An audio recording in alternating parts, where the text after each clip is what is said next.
aprovada a reforma tributária, que é aquela que mexe com o jeito como a gente paga os nossos impostos. Essa semana nós aprovamos na Câmara por 382 votos, com uma ampla maioria, o texto da PEC 45, que é o da reforma, que tá lá há 30 anos, não vai e vem, vota, não vota, foi. E agora ela vai para o Senado Federal. Aprovada de vez a reforma, ela muda o sistema de cobrança de impostos que vem desde a década de 1960, há mais de 60 anos. Mas bom, o que está em jogo com essa reforma tributária? O que permanece igual? O que muda? Que é um monte de coisa técnica. Para esclarecer isso, no nosso Café com Bolos, nós vamos resumir 5 pontos que mexem com a sua vida de avanços da reforma tributária que foi aprovada. Vamos lá, gente. Primeiro ponto. A reforma tributária aprovada, ela simplifica os impostos e dá mais transparência. Como é que é isso? Hoje, tem 5 impostos que incidem sobre o consumo. O ISS, que é municipal, o ICMS, que é estadual, aí tem o PIS e COFINS federais, o IPI federal, uma sopa de letrinha de imposto que ninguém entende muito bem como é, que dificulta para o pequeno empreendedor para abrir seu negócio, que dá dinheiro de verdade só para advogado tributarista, que vai lá para poder fazer os litígios. Agora, esses 5 impostos vão ser reunidos num só. O IBS, Imposto de Bens e Serviços. Isso dá uma simplificação, maior estabilidade e permite também uma maior transparência. A partir da aprovação final da reforma, quando a gente for consumir uma coisa, comprar uma coisa, vai estar ali na nota fiscal. Quanto que a gente está pagando do produto em si e quanto que é o IBS, quanto que é o Imposto de Bens e Serviços, que é a soma desses vários impostos que tem hoje. Melhora para o consumidor saber o quanto está pagando de tributo e melhora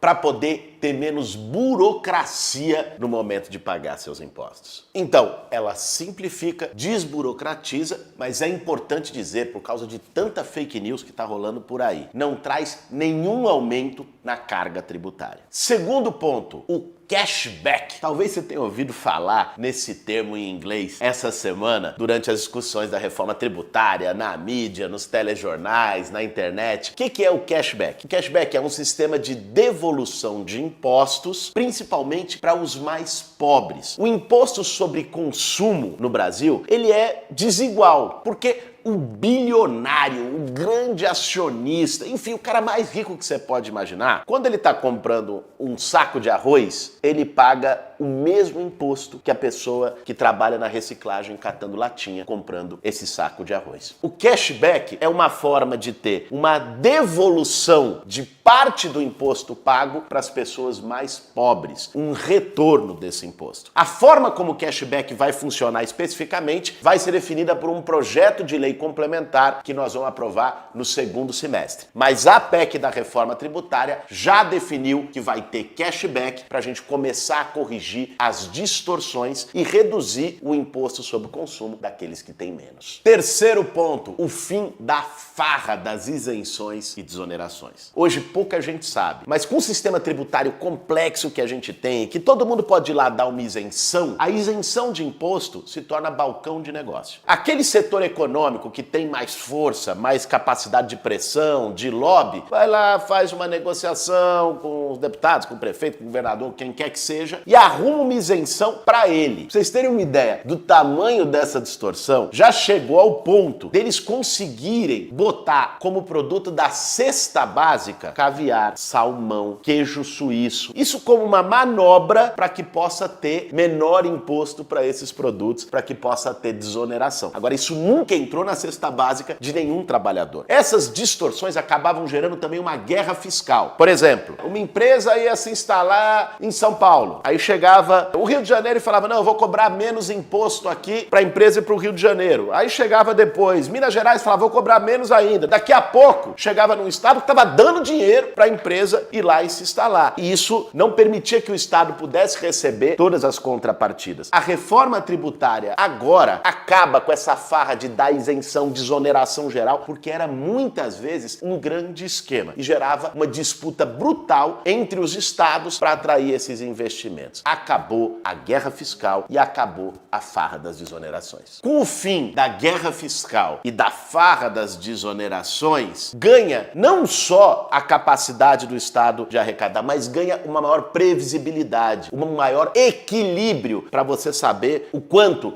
cada um vai pagar de imposto. Quarto ponto. Foram definidas algumas reduções de alíquotas e até imposto zero. Um deles é o imposto zero para produtos da cesta básica. Esse é importante, porque ao não tributar produto da cesta básica, reduz a pressão sobre o preço dos alimentos e pode-se cobrar uma redução maior do preço dos alimentos, que é essencial para combater a fome no momento que a gente está vivendo no Brasil. Além disso, foram encaminhadas redução de algumas alíquotas para medicamentos, para equipamentos e produtos, para pessoas com deficiência, para absorventes e produtos relacionados à dignidade menstrual, para transporte público coletivo, para que possa também gerar uma redução gradual no preço da passagem do transporte público urbano. Enfim, alguns setores que são estratégicos, nós conseguimos aprovar essa redução de alíquota. É verdade, e aqui é preciso dizer, que a bancada do agronegócio conseguiu aprovar redução de alíquota também para insumos. E nisso nós do PSOL apresentamos um destaque, porque pode gerar uma redução para agrotóxicos, que no projeto de lei complementar nós vamos ter que brigar para conseguir barrar. Porque o mundo todo hoje está botando inclusive impostos maiores para agrotóxicos, para poder desestimular comida com veneno. É a chamada tributação verde. Nós não podemos permitir que o Brasil caminhe em sentido contrário. Mas várias dessas isenções, como a da cesta básica e das alíquotas especiais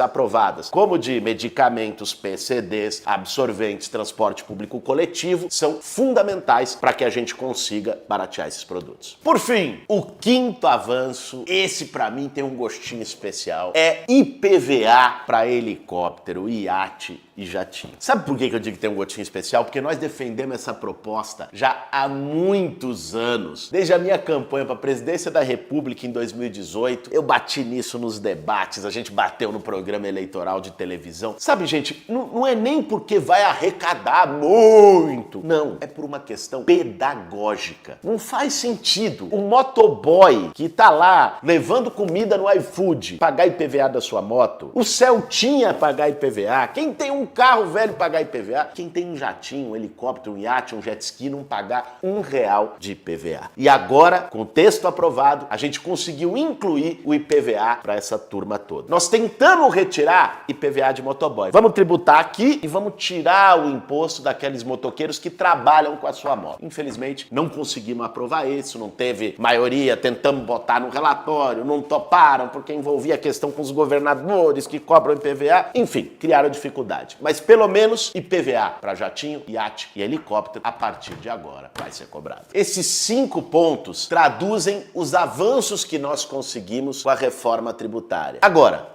ainda tem muito por avançar. O projeto de uma reforma tributária justa e solidária que os movimentos sociais e a esquerda brasileira discute há muito tempo não foi, nem de longe, contemplado com a PEC 45 que foi aprovada. Nós vamos precisar agora entrar na segunda etapa, que não é discutir simplesmente imposto sobre consumo, que é o que o IBS, o que a gente aprovou essa semana, de algum modo simplifica e garante avanços. É a gente entrar na parte das altas rendas e patrimônios. É uma reforma que estava travada há 30 anos e por isso dá para entender a turma, também meio que o êxtase de falar, porra, foi um avanço, saiu, finalmente saiu. Mas não é a nossa reforma ideal. E aqui nós precisamos dizer o português claro. Lucros e dividendos. O Brasil e a Estônia são os países que não cobram impostos sobre lucros e dividendos, que pega grandes acionistas, pessoas muito ricas. Imposto progressivo sobre herança, sobre grandes patrimônios. Não tem no nosso país. A alíquota máxima de herança é 8%. Sabe qual é nos Estados Unidos? Não estou falando aqui do comunismo. Estados Unidos, 40%.